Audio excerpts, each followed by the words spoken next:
guitarra, hay curvas de mujer, curvas de laberinto que no puedes resolver. Hay curvas encubiertas y no es casualidad.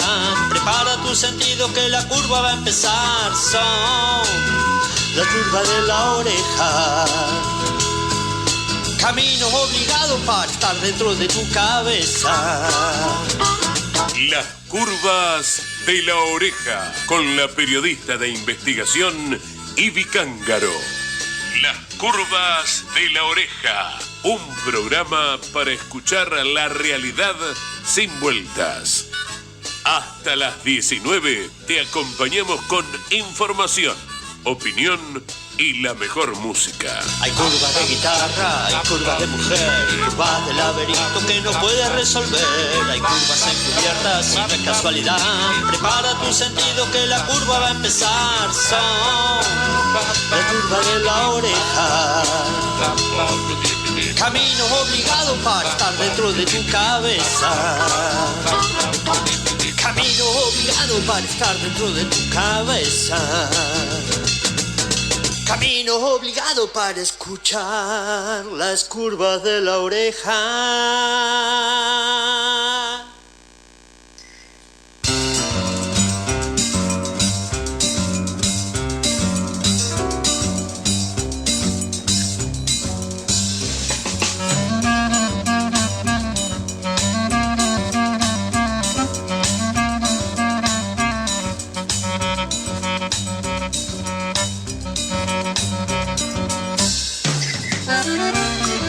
Buenas tardes, buen domingo. Aquí estamos otra vez en Radio Rebelde para compartir una hora con las curvas de la oreja, con la música del jingle inicial de Lejos de la Parca y ahora sonando de fondo una banda marplatense que quiero mucho y que me gusta mucho, que es Amores Tangos.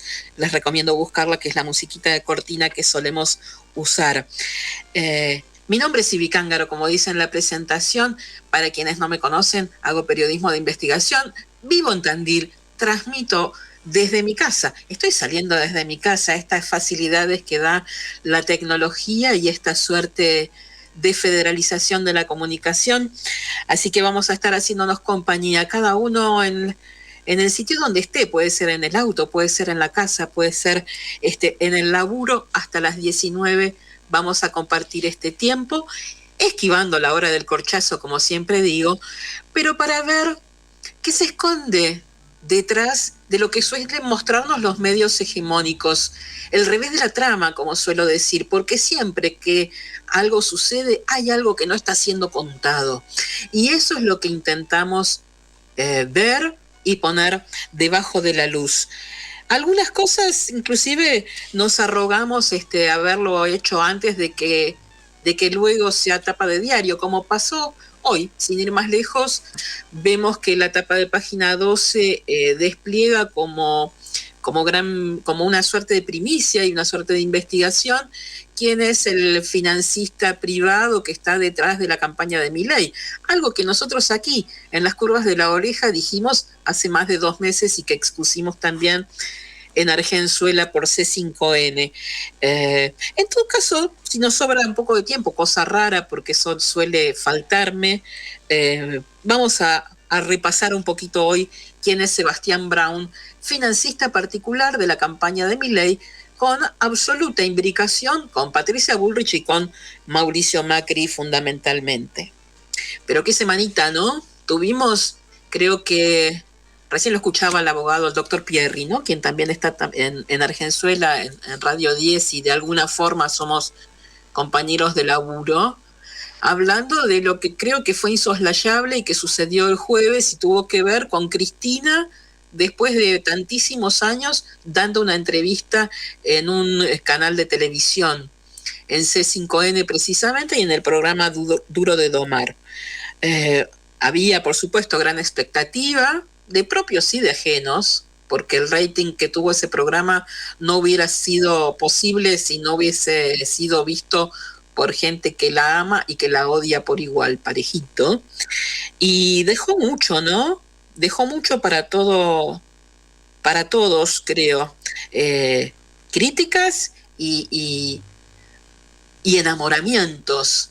vamos a compartir. Me encantaría que me cuenten al 11 26 90 84 96, es el WhatsApp de la radio. ¿Qué vieron cuando la vieron? ¿Qué escucharon? ¿Qué sintieron? Porque tengo la sensación de que fue otra Cristina, una faceta de Cristina absolutamente humana y que a mí me conmovió mucho, particularmente, a la que no estábamos demasiado habituados, ¿no? Como que todos le exigimos unas capacidades titánicas o unas frialdades inconmensurables para los que la odian, muy alejados de la humanidad, porque también la idolatría tiene que ver con deshumanizar a una persona por exceso de amor, digamos, que casi termina igualándose con quienes la odian absolutamente y que le quitan esa pátina de humanidad, presentándola como el epítome del mal, ¿no? Y esta vez desbarató un poco todo eso Cristina, porque la vimos de un modo, a mi entender, mucho más fascinante y mucho más grande, porque justamente la grandeza es en ser tan humana y poder superar eso y trabajar y hacer todo lo que hace, ¿no?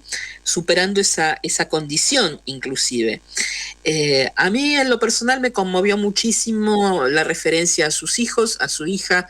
Posiblemente a las mujeres nos toque algún tipo de fibra que tiene que ver con ciertas maternidades o lo que fuere. Y también esta cosa que tiene ella y que a mí me causa cierta gracia, que bordea un poco esa cosa de juego de gato y ratón, de te digo y no te digo, de coqueteo con verdades a medias que tienen que ver con si va a ser candidata o no. La realidad es que uno puede interpretar múltiples cosas de acuerdo al cristal con que quiere mirar. Están los que dicen, no dijo, volvió a sostener que no será candidata, y la realidad es que no dijo esa frase en ningún momento, ni en la carta previa, ni en esa entrevista, pero tampoco dijo que lo sería. Bueno, terminó invitando, y creo que era el motivo de su presentación televisiva, a la Plaza del 25, donde ahí se definirán algunas cuestiones, quiero creer, pero también tiene esa faceta de coquetería, y en eso vamos a hacer hincapié hoy, cuando ella habló de Carlos Maslatón. Carlos Maslatón es panelista en ese programa, en Duro de Domar. Para algunos un personaje nuevo, un personaje pintoresco. Cristina dijo que le causaba mucha gracia, que le resultaba simpático, más allá de que no compartía nada de pensamiento de Maslatón. Pero otros que tenemos un poco más de memoria y somos buceadores de algunas informaciones y cuestiones, más allá de lo simpático que pueda resultar el personaje hoy, que está en ese panel y que hasta parece coquetear con el kirchnerismo, no podemos soslayar que es un personaje bastante oscuro, por cierto, y que tiene un larguísimo historial de relación absolutamente profunda con gente de la más rancia derecha que responde a intereses absolutamente ajenos, pero que ni siquiera hablamos de una derecha de pensamiento político, que sería totalmente respetable, sino de una derecha siniestra que va a las acciones directas.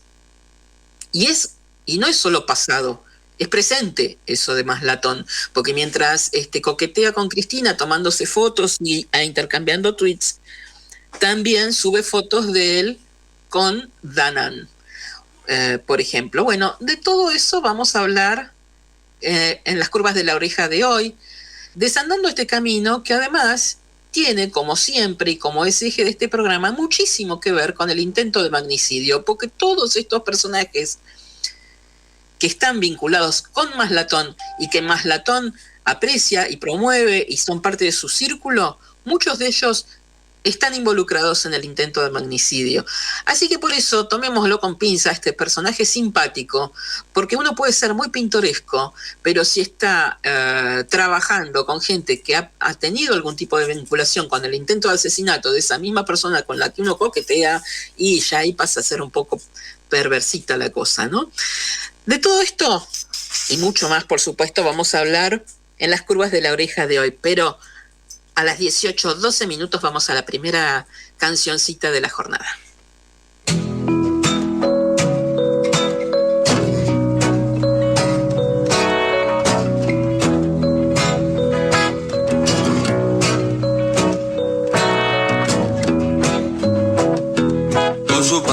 pajarita llamada Juanita y su mariposa marrón de madera, su guitarra negra, su gato del perro, su loro en el hombro, su remo de palo, su puente de fierro con su voz de otro, su flor de papel con su copo y su intén con su miel y su gomina, su onda entre Janfe y Artigas, su luz cenital de almacén y bar, con su jaguar y su fusil, con sus estruch y su Contreras, su truco en su mesa de Michoacán, su Carla Moriana, su María Serena, su caja automática por la carretera, casi a 180 guitarrón, octava, segunda y primera, escuchando un cassette de Juseca, su tapín con gentra y corbata, su ingrata jaqueca, su tierna sonrisa, su camisa blanca y pañuelo de seda, su pastel de papas con chabuca en Lima o en Chiapas, aquel campanario al final, el adagio con Dion y Don Julio, Aboite, Guarnero, Caito y ya basta, sombrero de paja con gafas urbanas, con su nostalgia campesina, su pasio marxista, su blues oriental, su mate de hueso, su sándalo herido, perfumando exilios, zambita cantale al muchacho prohibido, no sin pero sí, que con sin ton ni son, digo sin pero con motivo. Por eso te pido, zambita, cantale, decile al oído, qué triste y qué lindo. Y alegre es el bueno de los ignoritos, que silbando que silbando vienen por el éter del mundo, por la plata del río, mi cantor uruguayo. Yo te acuso de argentino por tu pajarita llamada Juanita y tu mariposa marrón de madera, tu guitarra negra, tu gato del perro, tu loro en el hombro, tu remo de palo, tu puente de fierro con tu voz de otro, en el beat de tu destino, para ir por siempre al cantar, cantando, yo te voy a acompañar, porque no puedo dejar de alfredear, si está rociando,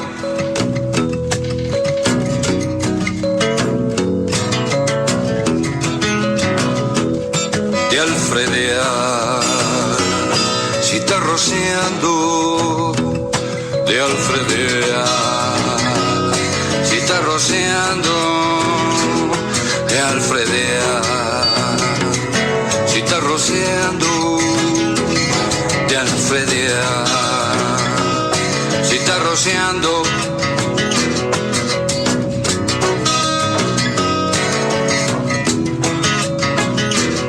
De alfredear, si está rociando. Tenés boleto para pasear. Y yo me pregunto, ¿se quedará las 24 horas encerrado en su despacho? A todos y a todas, buenos días. Eso sí, acordate de doblar en las curvas de la oreja. Habla con la verdad, decile la verdad a los argentinos. Volvemos aquí en esta segunda, en el segundo fragmento de Las Curvas de la Oreja, después de escuchar a Alejandro del Prado con Citarroceando. Qué musicazo Alejandro del Prado, que no se lo difunde demasiado, que no se lo conoce profundamente y tiene un repertorio, es un creador, un poeta extraordinario. Y en esta canción que particularmente me gusta muchísimo, en homenaje al querido Citarrosa, ese enorme uruguayo, hay un museo divino en el puerto de Montevideo, ciudad que amo con locura y donde viviría si no viviese en Tandil, que es mi lugar en el mundo, hay un museo muy lindo de Citarrosa que está en la zona del puerto, que tiene un horario muy acotado, pero es la casa donde él vivió y está buena parte de sus enseres cotidianos, de sus muebles, sus discos, y toda su memorabilia, digamos que para quienes recorran Montevideo y que no está demasiado promocionado el lugar, si andan cerca del mercado del puerto, es ahí nomás a un par de pasitos en una cortada divina de piedra en la parte más antigua de Montevideo. Me mandó un mensajito Alejandra Erviti, la querida escritora extraordinaria, qué tipa hermosa, hablando de Cristina, y ella me dice: para mí siempre es humana, pero en la entrevista estuvo cercana, casi que la podías tocar, abrazar, muy mates con bizcochito y charla íntima. Y tiene razón Alejandra, porque eso fue lo que sentimos todos, o buena parte por lo menos de los que tenemos algún tipo de sensibilidad o empatía, que esta Cristina era una amiga, una hermana, alguien con quien uno estaba compartiendo algo muy propio y muy privado entre mates. Esos gestos en las manos, ese acariciarse al rosario, a mí me resultó sumamente conmovedor. Y me dice la querida Dayana, nuestra operadora, que hay otro mensaje que mandaron al 11 26 90 84 96, que es el WhatsApp de la radio, que dice: hola Ivy, escuchándote, ¿qué opinás de la referencia que ha hecho Maslatón sobre su pasado en el ejército israelí? ¿Será un hecho cierto o solo es parte del personaje que se ha creado? Pregunta Silvia desde España. Bueno, son cuestiones bastante difíciles de chequear, por cierto, a menos que él mismo las haga públicas, como ha sucedido alguna vez con un personaje que yo les comenté acá, que decía ser parte de un cuerpo de élite del ejército israelí, y que después, con los papeles que él mismo mostraba, había sido solamente un tipo que había hecho la colimba, el servicio militar obligatorio en Israel. Maslatón, la verdad no tengo idea, no sé qué relación pueda tener con el ejército israelí. Puede que tenga alguna, o con algún tipo de otro estamento. Es muy difícil de saberlo, a menos que él mismo lo diga, porque son sectores de absoluto secretismo. Pero voy a tomar la inquietud y voy a indagar un poco más en eso, que por cierto lo ignoro por completo. Y decíamos esto de que íbamos a desandar el camino de quién es Maslatón, y para esto tenemos que hacer un poco de memorabilia, ¿no?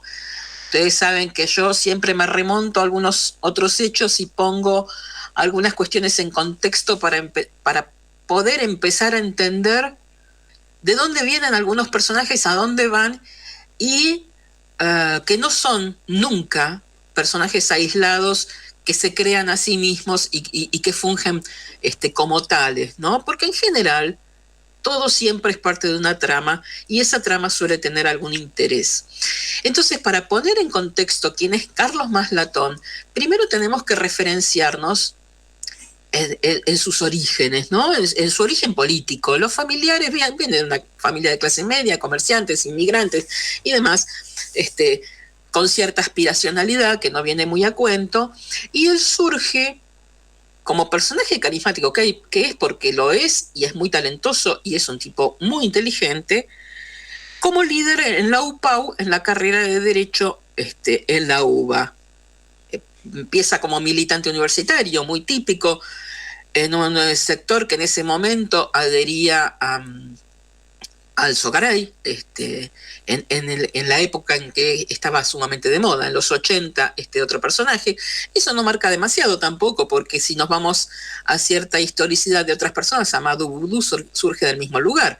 Después recorrieron caminos sumamente divergentes, y en el caso de Amadou Boudou, a quien aprecio muchísimo y respeto mucho más aún, creo que el trabajo de desprogramarse de deconstruirse de alguna manera fue muy profundo, y eso a mí me parece absolutamente invalorable, porque lo normal es que hubiese seguido el mismo derrotero, y sin embargo, viniendo de un sector social alto y de militar en el partido de Alzogaray y demás, se reconstruye, aprende, se mira y se desarma para volver a armarse y transformarse en lo que es y lo que fue un tipo, a mi criterio, de lo más brillante que tuvo el kirchnerismo y un tipo absolutamente humano y leal también.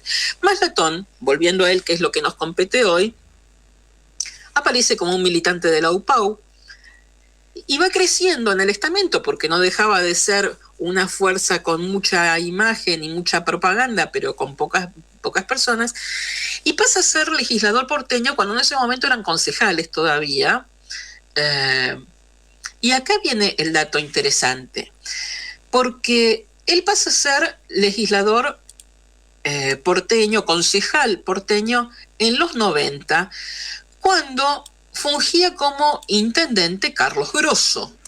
Carlos Grosso, si bien era el intendente menemista, elegido por voto popular, proveniente supuestamente del peronismo, la realidad es que había estado y fue puesto en ese rol como candidato al que y luego accedió a la intendencia, fue puesto ahí por Franco Macri, que fue su mentor, fue quien lo preparó para ser su delfín político, por encima incluso de su propio hijo, de quien en ese momento, y esto no es que lo digo yo, está graficado en biografías y demás, a quien comparaba permanentemente con Mauricio y decía de Mauricio que era un boludo que debía aprender de Carlos Grosso, que tenía una formación política profusa. Carlos Grosso fue el delfín de Franco Macri y puesto en la intendencia, una vez que llegó al cargo, siguió trabajando para su jefe, que no solo era su padrino político, sino su jefe directo en SOCMA, porque Carlos Grosso era dirigente, tenía un puesto gerencial en SOCMA. Estando Grosso en la intendencia, se termina el contrato entre SOCMA y la municipalidad por Manliva, que era la empresa la sigla es Mantenga Limpia Buenos Aires, y era la empresa que se encargaba de la recolección de los residuos y de la basura en Buenos Aires. Estaban en litigio en ese momento la municipalidad y SOCMA por el desagio a la firma Manliva. El desagio es un mecanismo que se había implementado durante el Plan Austral y que implicaba una quita en el pago de contratos indexados que se habían firmado previamente a la implementación de esa nueva moneda del Austral. Manliva, y esto lo estoy leyendo porque se me cuesta un poco explicarlo, no aceptó el desagio impuesto por el entonces gobierno radical y empezó un litigio que se saldó, y esto no es casual, con la llegada en 1989 a la intendencia de Carlos Grosso. Grosso aceptó rápidamente cerrar el litigio, por supuesto a favor de Manliva, ¿no? Porque estaba en ese rol precisamente para responder a los intereses de Francisco Macri, ¿no? Y decide abonarle una deuda de $68 millones y al mismo tiempo le extendió la concesión para la recolección de basura por 5 años. Pero ¿qué pasaba? Este convenio debía debatirse en el Consejo Deliberante porteño. Y para poder debatirse y para que esos $68 millones pasaran del municipio a las arcas de Francisco Macri, necesitaban el aval de los concejales por mayoría. Había 3 concejales que eran los que iban a definir esa votación. Uno era Federico Pinedo, el otro era Roberto Azareto y el tercero era Carlos Maslatón. Si yo les digo que finalmente se logró el quórum y Manliva, SOCMA y Franco Macri se embolsaron en su faltriquera $68 millones, está bastante claro, ¿no? ¿Qué pasó en el medio? Y lo que pasó está muy bien narrado, no solo en el libro El Pibe, que es la biografía de Gabriela Cerruti de Mauricio Macri, sino que está narrado con pelos y señales en el libro Los Dueños de la Argentina, de Luis Majul, que no vamos a decir que es precisamente kirchnerista, ¿no? Está bien, en tiempos pretéritos tenía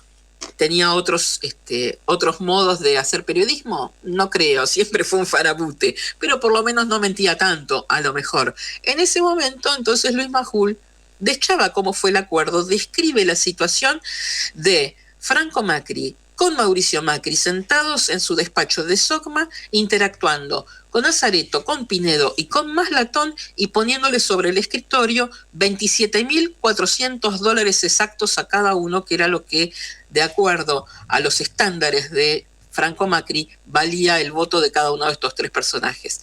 Por supuesto, los votos estuvieron. Maslatón, con el correr de los años, recién el año pasado hizo referencia a eso diciendo que tanto él como Azaretto y Pinedo devolvieron el dinero a Franco Macri. Incomprobable, 100% incomprobable, ¿no? Claramente, Franco Macri encima está muerto, pero de estar vivo tampoco diría que le devolvieron una coima. Yo sería la primera vez que escucho que alguien devuelve una coima porque los principios éticos y morales que no tuvo cuando lo recibió, parece que 5 minutos después le acuciaron la conciencia. Vaya a saber, una cosa extraña. Así es como entra Maslatón a la política en el Consejo Deliberante, con esta cosa bastante oscura y bastante ridícula de sostener tantísimos años después diciendo que devolvió una coima. Pero en el interín, y como diría su jefe o su coimero, en el medio pasaron cosas. Esas cosas que pasaron, como son las 18:28 y tenemos que ir a una tanda publicitaria, se las cuento después de la tanda y después de un tema musical. Radio Rebelde AM740. La radio de todos.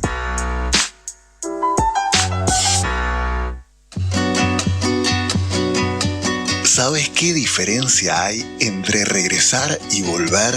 Volver a las 17. El camino de regreso por Radio Rebelde AM740. Todos los domingos de 19 a 21.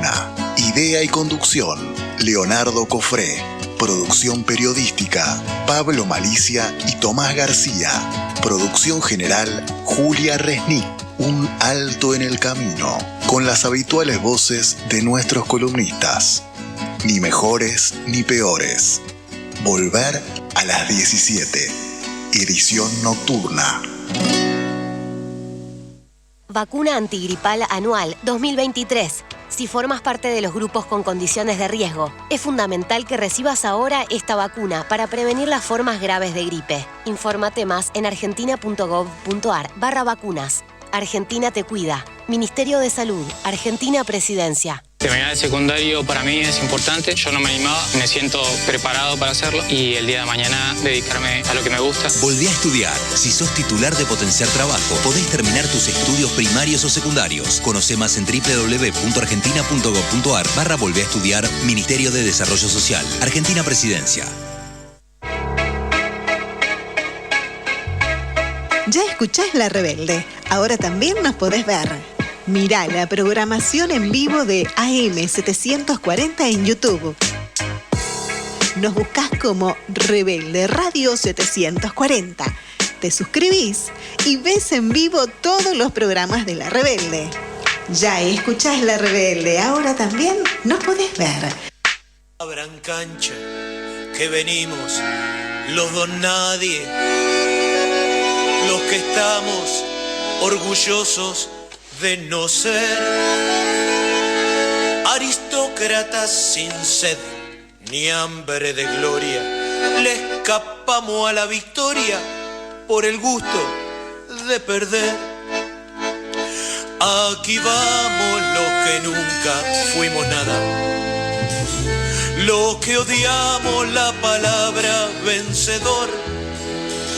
Pa' infelices fueron hechos los primeros, proletarios jornaleros de ser cada día mejor. Esta hinchada no se cansa de seguir y de alentar. Le arrugamos al adversario más temible porque somos infalibles al momento de fallar. Cuando gol es de rebote no se grita, y si es lindo con la mano vale igual. Aplaudimos el correr del aguatero o la estirpe del zaguero al hacer un lateral. Los botines son la flecha agujereada y la pulpo con un tajo, la balón, la casaca que vestimos es todo el cuero y gritamos, saquen huevo, no queremos ser campeón. Celebramos un descenso si bajamos a la vez. Nuestros cracks cobran un pancho y una coca pa' después venderlo a Europa en pisadita el paniqué.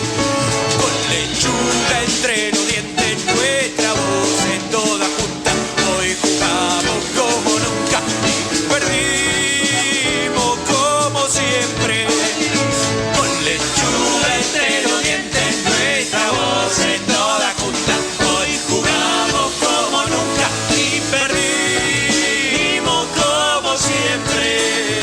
Como siempre, como siempre, como siempre. Por principio alentamos a los contrarios. Por honor pateamos afuera los penales. Nuestro día es el día del arquero. No nos saquen del potrero pa' llevarnos a un mundial. Nos tiramos para ver qué bien caemos. Protestamos si no cobran la infracción. Concertistas del pum pum contra la chapa. Lo del chori de Dorapa y el pacho de Constitución. No buscamos un trofeo ni ser más que los demás. Nuestra meta es salir siempre segundo. Griten luces de este mundo al triunfo nunca más. Con lechuga entre los dientes, nuestra voz en toda junta. Hoy jugamos como nunca y perdimos como siempre. Con lechuga entre los dientes, nuestra voz en toda junta. Hoy jugamos como nunca y perdimos como siempre.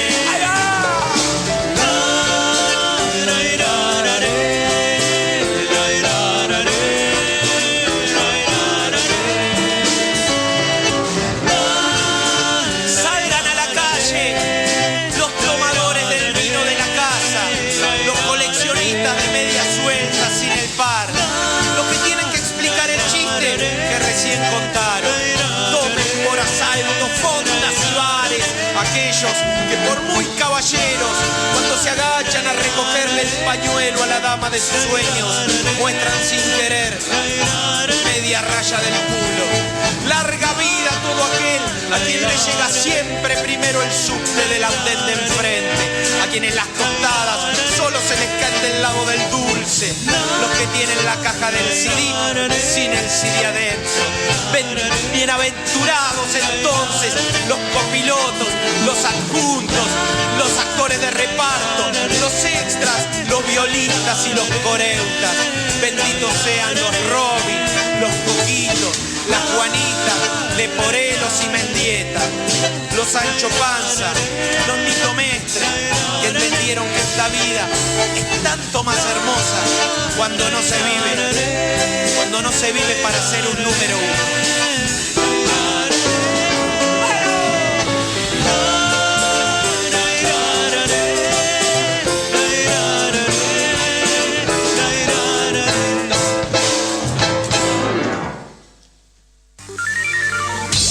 Avivate, pejerrey. Avivate, avivate. Que vienen los tiburones. Aquí estamos de vuelta. Entonces pasaba Sebastián Monk, también uruguayo, el hermoso personaje con unas canciones súper logradas, que falleció hace relativamente poco tiempo. Hay un recital homenaje que hicieron Luis Pesetti y Juan Quintiero para él, que es realmente precioso y se puede encontrar en YouTube.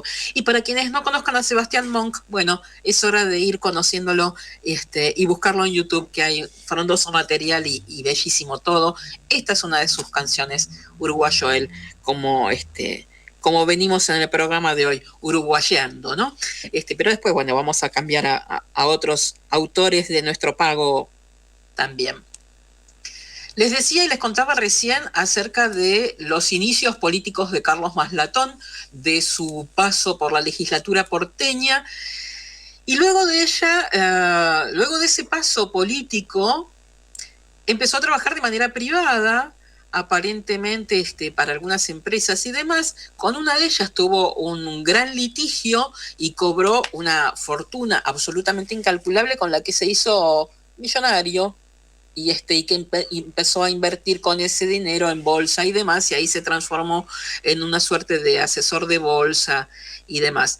Es un tipo que está, por supuesto, es un liberal honesto en el sentido concreto del liberalismo económico y político, ¿no? Como Milei, que es una faceta absurda de lo mismo. Pero también convengamos que es un tipo que, más allá de su pintoresquismo, cuando uno va a su Twitter y que empezó a difundir, sobre todo en tiempo de pandemia, lo que él consideraba una pandemia y que rompía todos los protocolos, empezó a imponer lo que graciosamente llamaba los pagos Barrani, que son los pagos en negro. O sea, ni pedir factura ni emitir factura por ningún tipo de servicio ni contratación, tanto las propias como las que recibe. Entonces mostraba su recorrido por distintos restaurantes que atendían de manera clandestina y el pago, como él llamaba, Barrani, o sea, absolutamente en negro. Eso puede ser simpático, pero dicho desde un líder político que ahora está encaramado en ese 30% que supuestamente va a votar a la extrema derecha, es un poco riesgoso. Pero veamos ¿qué hacía Carlos Maslatón en el 2012? ¿Y por qué vamos a este sitio, a este tiempo puntual? Y como siempre, en las vueltas de la vida todo tiene que ver con todo, ¿no? Porque estamos pensando en el sol del 25 que vendrá asomando y en el que tenemos que recuperar la calle, ¿no? Este 25 de mayo es fundamental recuperar esa calle que hemos ido relegando y cediendo a la derecha y que siempre fue de los sectores populares desde aquel 17 de octubre del 45. Hay que recuperar la calle, hay que recuperar la Plaza de Mayo y me permito sugerir que también habría que rodear el rancho de la Corte Suprema, ¿no? Mostrarse frente a tribunales para decir basta, pibes. Pero bueno, hubo otro momento en que dejamos la plaza pensando que nunca la iban a tomar porque la plaza ya era nuestra y sobre todo de las madres, y nos distrajimos. Y la derecha siempre encuentra el filón donde meterse, y ese filón fue el 8 de noviembre del 2012, el famoso 8N, que se promovió así y que se generó desde las redes sociales. Ese cacerolazo que fue masivo y que fue el puntapié inicial para que ellos se dieran cuenta que también podían y que la calle era importante y que podía también ser en buena medida de ellos, ese cacerolazo contra el kirchnerismo, que fue absolutamente promovido desde varios meses antes y que estuvo organizado y promocionado hasta el paroxismo, sobre todo en las redes sociales y específicamente en Facebook, que en ese momento tenía un enorme peso. Uno de los adalides de ese cacerolazo, por lo menos la figura visible como promotor, fue Yamil Santoro, que en ese momento era un pendejito, permítanme decir esa palabra o describirlo de esa manera, que unos meses antes había trepado a los diarios y había sido tapa de todos los diarios para su felicidad, porque es un ególatra absoluto, mostrándose en calzoncillos en Plaza de Mayo del brazo de Natacha Haidt, que estaba en ese momento también en Ropa Interior, y con Patricia Bullrich. Siempre está Patricia en todo, ¿no? En todo está Patricia. Bueno, ese día también, porque era la mentora de Yamil Santoro en esta suerte de propaganda en la que se quejaban por lo que consideraban un exceso impositivo absoluto que los dejaba en bolas y entonces estaban ahí en paños menores en Plaza de Mayo. Esa fue la entrada de Yamil Santoro a los medios de prensa, promovido por Patricia Bullrich. El 8 de noviembre del 2012 fue el cacerolazo que tuvo también como uno de sus instigadores a este pibe, con quien en ese momento además, y eso se puede, creo que está en mi canal de YouTube y si no se puede encontrar tuve un par de debates radiales en Radio Nacional bastante interesantes, y en esos debates, ¿quién participó? Maslatón, que me trató de impresentable. Esa fue su calificativo hacia mi persona. De todas maneras, nada de esto es personal, no tiene que ver con ningún rencor por esa descripción que hizo de mí, de acuerdo a su criterio. Yamil Santoro, que estaba promocionado por Patricia Bullrich, era la mano derecha de Carlos Maslatón. Y decía, perdón, me estoy medio dispersa porque estoy buscando material, estoy repasando algunas notas y demás, ¿no? Ese cacerolazo, decíamos, se promovió desde 2 páginas de Facebook que existen aún y que son El Cipallo y El Antica, con un poder organizativo y de virilización enorme. ¿Por qué? Porque tenían numerosos trolls rentados que compartían, comentaban y respondían el contenido de esos sitios, y muchas veces, además, mentirosos, que fue de alguna manera los inicios de las fake news en redes.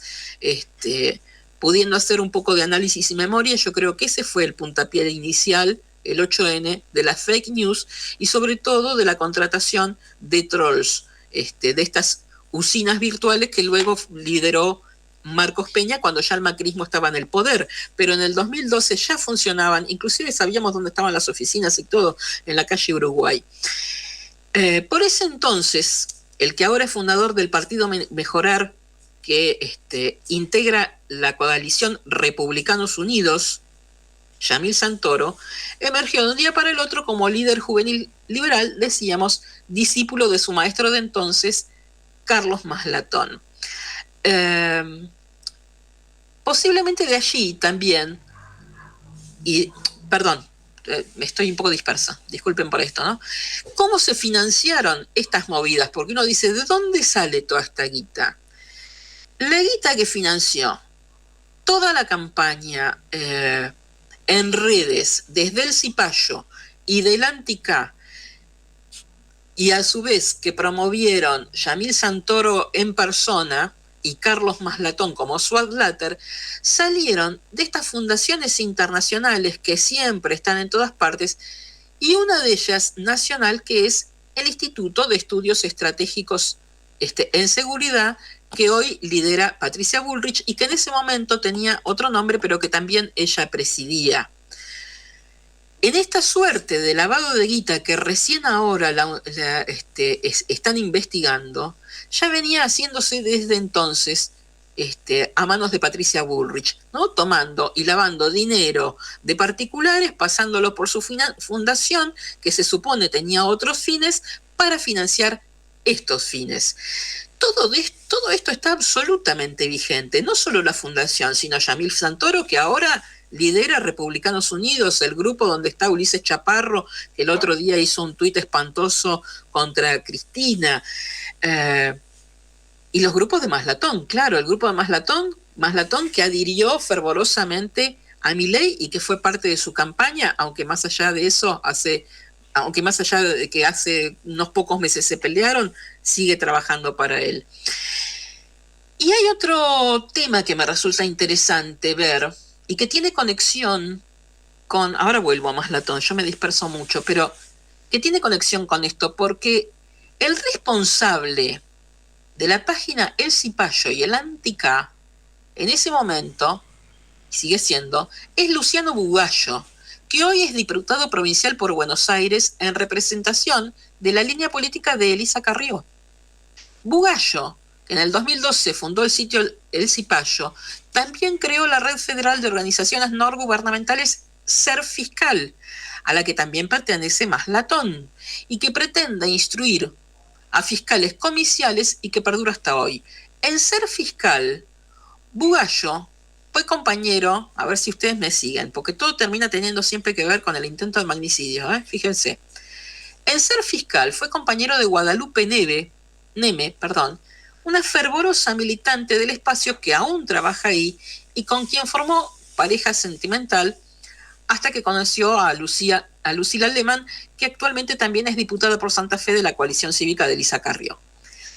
Guadalupe Neme estos días o este tiempo apareció en los diarios y en letras de molde por ser una de las personas que, argumentando ser personal del gobierno de la ciudad, que lo es, estuvo supervisando no se sabe qué actividades durante varios días y por numerosas horas en la esquina de Juncal y Uruguay, 2 días después del intento de magnicidio y una semana antes del intento de magnicidio. O sea, la gente del Cipayo, que promovieron ese cacerolazo junto con Maslatón, varios de ellos, inclusive hay otros personajes más, estuvieron haciendo inteligencia antes, durante y después del intento de magnicidio de Cristina. Esta mujer, específicamente Guadalupe Neme, funcionaria del gobierno de la ciudad. Pero, al son de las cacerolas del noviembre del 2012, junto con Maslatón, hubo otros personajes que saltaron a la fama y de los que hemos hablado acá. Uno de ellos es Álvaro Sicarelli. ¿Se acuerdan de Sicarelli? Yo les hablé de ellos que en ese cacerolazo con total histeria gritaba ante las cámaras y contra Cristina: yegua, guanaca, tarada, miope, víbora. ¿Se acuerdan todos esos improperios? Es como si lo viéramos, ¿no? Contra la entonces presidenta. Ese tipo, Álvaro Sicarelli, hoy tiene 42 años, se presenta como politólogo y demás, y es uno de los que pertenece a lo que llaman el Ministerio del Odio, que es ese grupo de influencers mediáticos de YouTube especialmente y de Instagram, que son el cuerpo de guardia de Javier Milei, y que durante la pandemia iniciaron toda la campaña mileísta, con esas remeras con la serpiente, las remeras amarillas con la serpiente en negro, que es el símbolo también de los grupos casi neonazis estadounidenses y demás. Sicarelli también fue parte del 8N, también estuvo vinculado en ese momento con Maslatón, pero también lo está ahora vinculado con Maslatón, porque ya les digo, fueron el cuerpo férreo que instauró y formateó la candidatura de Javier Milei.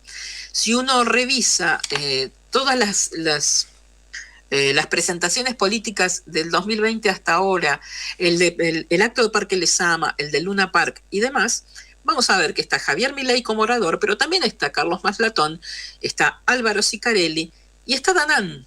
¿Y quién es Danán? Y el Presto, otros 2 personajes. Danán es el influencer de YouTube que tiene más de 1 millón de seguidores, que reivindica la dictadura militar, que se toma fotos en un Falcon verde en la puerta de la ESMA un 24 de marzo, que es absolutamente misógino, hiperviolento y demás, y que además estuvo desde el día 1 del intento de magnicidio a Cristina burlándose de tal situación. Ese Danán, por ejemplo, se fotografió hace una semana con Carlos Maslatón. Y es parte del Ministerio del Odio que respalda a Javier Milei. Otro de los que está en la misma situación que Danán, que en realidad se llama Manuel Jorge Gorostiaga, y que tiene un larguísimo historial, porque además este tipo perteneció a la AFI macrista, puesto ahí por Silvia Magdalani. Hay muchísimo material, estoy tratando de recortar para que me entre todo lo que quiero decir, ¿no? Este tipo, además, tiene sociedad y están entrecruzados permanentemente con Eduardo Miguel Presto Filippo, que es el Presto, entrerriano residente en Córdoba, que se saca fotos o se sacó fotos en su momento con Jorge Rafael Videla, que también es la síntesis de todo lo que está mal, y que es el tipo que reconoció haber tenido un romance con Brenda Uliarte un par de meses antes del intento de magnicidio, y que no pasa nada, por supuesto. Este tipo, el Presto, también es parte del Ministerio del Odio y también es de vínculo estrechísimo con Carlos Maslatón. Entonces uno se pregunta, y esto sin ahondar demasiado, porque ya creo que les he contado muchas veces de estos personajes, del Presto, de Tipito Enojado, de Danán, de Sicarelli, estos tipos siniestros que son parte del Ministerio del Odio, en el que también está Hernán Carroll, Hernán Carroll, a quien Fernando Sabac Montiel escribió desde la cárcel reclamándole que le ponga un abogado. Todos estos tipos tienen vinculación absolutamente directa con Carlos Maslatón. Ni siquiera es supuesta, es directa. Está en las redes, está en fotos, está en discursos. Hay numerosos videos de Zoom donde ellos debaten de diferentes temas. Entonces yo me pregunto, ¿Carlos Maslatón es realmente un personaje pintoresco y simpático que ahora está como panelista en Duro de Domar, coqueteando con el kirchnerismo y hablando simpáticamente de Cristina? ¿Es el mismo tipo que tiene vinculación estrechísima y directa con personajes que han promovido su asesinato? A mí eso me hace muchísimo ruido y me preocupa de Cristina misma, que ella comente de él. A lo mejor a mí no me da la posibilidad de entender por qué lo hace, pero que lo promueva como un personaje simpático o que lo trate como un personaje simpático, a mí me preocupa muchísimo, porque ese personaje simpático hace 2 meses, hasta ahora, interactúa con personajes que si no promovieron que la maten, por lo menos no se opusieron demasiado a que eso suceda. Los discursos de odio de estos personajes que se hacen llamar precisamente el Ministerio del Odio son absolutamente escalofriantes. Los invito a buscar en YouTube en las páginas de estos mismos personajes, o si no pueden hacerlo también en mi propio canal, que es Ivi Cángaro Periodista. Ahí he ido subiendo todos los informes que hice para C5N y específicamente para Argenzuela y Minuto Final, donde mostramos uno por uno quién es cada uno de estos tipos. Y por eso a mí me sorprende que Maslatón ahora padecer amnesia y todos los que lo entrevistan también pretendan ignorar estas vinculaciones estrechísimas con personajes absolutamente oscuros de nuestra historia reciente y de nuestra historia de por lo menos 15 años atrás. 18:54, nos vamos a una cancioncita mínima y volvemos ya para la despedida de Las Curvas de la Oreja.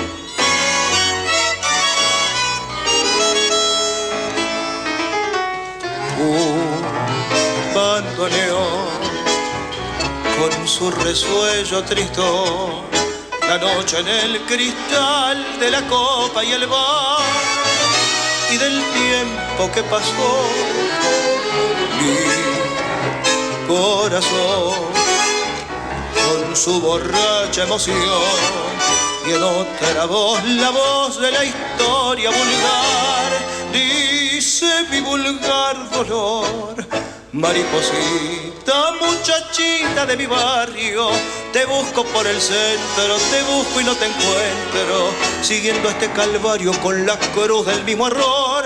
Te busco porque acaso nos iríamos del brazo. Vos te equivocaste con tu arrullo de cenas palpitantes y yo con mi barullo de sueños delirantes en un mundo engañador. Volvamos a lo de antes, dame el brazo y vámonos.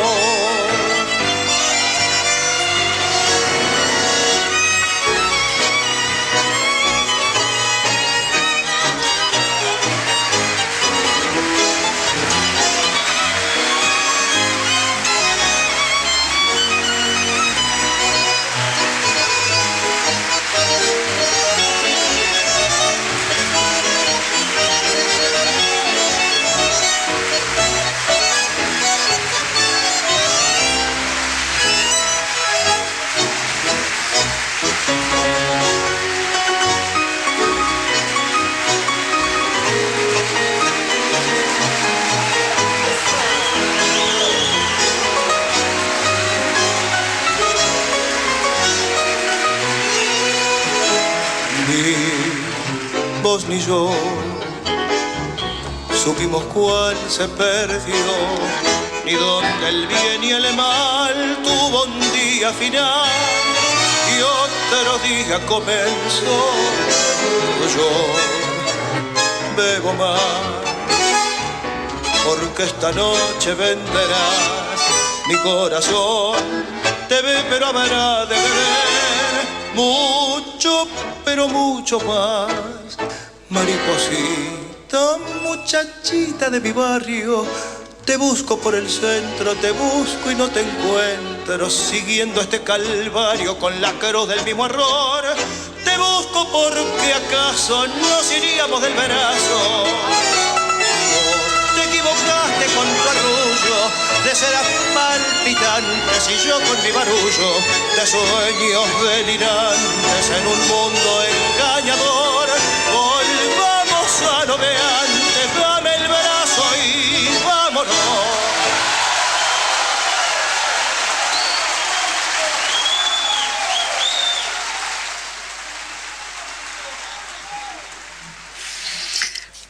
Pasaba Ariel Ardit entonces en Las curvas de la oreja con Mariposita, un tango que me encanta, me gusta mucho Ariel Ardit, me gusta su orquesta también, y me gusta otro tango que canta en una versión preciosa que es Esta noche de luna, pero este jueves yo escuché una versión de un cantor de Lanús extraordinario, que veré si la paso el domingo que viene, haciendo una versión de Esta noche de luna realmente magnífica.